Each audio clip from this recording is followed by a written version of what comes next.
For years, 25 in fact, I was doing anti-defamation work for the pagan community. And, you know, I didn't have a problem with most of this. You were dealing with lies, you were dealing with people's fear, you were dealing with hatred, and most of it was pretty straightforward. They brought out lies, you brought out facts, you wore them down through education, you sorted things out, you helped them deal with their fears. It all worked out. But one thing I constantly ran into that was a problem, these people would point their finger at you with a straight face and say, what are you doing for your community? Because we do all kinds of stuff for our community. Now, they created the situation and made it very difficult for us to stand up in public and do anything at all. So they were, in fact, creating the situation that was making it impossible.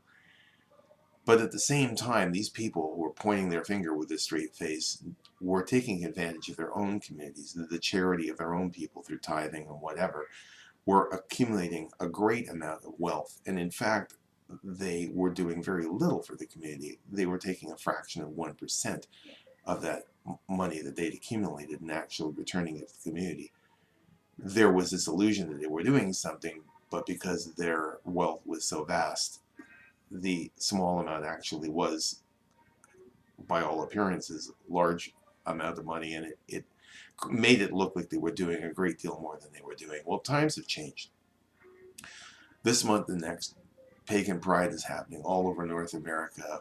People are standing up, turning their face to the sun. We are out there. We have legal status. We no longer have to hide in the shadows. We're out there, and we have a very great gift, a very powerful magic that we can give to the world, and that is to stand up by our example and show the world how things could be. There's a principle of our order, our code of chivalry, which is largesse. People within the Wiccan community are familiar with this. There's this thing called the law of threefold return. What you put out, you get back threefold. You know that what you put out, you get back. And this is exactly the sort of thing I'm talking about. At those pagan prides that I just mentioned, there are collections for food banks, for the SPCA. But there was all kinds of other charities you can get involved in, like kiva.org. We have for some time seen people within the pagan community getting involved in prison chaplaincy. Now we're seeing people starting to get involved in things like hospital chaplaincy. Our order is now involved in that worthy activity. And that's very important for us because now we have a community which has multiple generations. There are people who are aging and they have that need.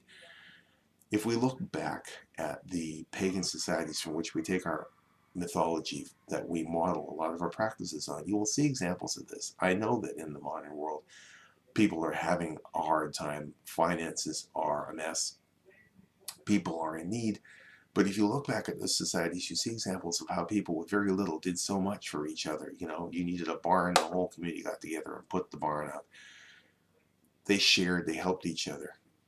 And that's exactly the sort of thing that we need to do in this community now. This is exactly the thing that is so important because we can show the world how we can live together in harmony. Through our example, we can show the world how to live in harmony with Mother Nature and Father Earth. And that is a very great gift that we can put out there. So, give and you will get. Help and you will be helped. What a great way to go out there and be glorious.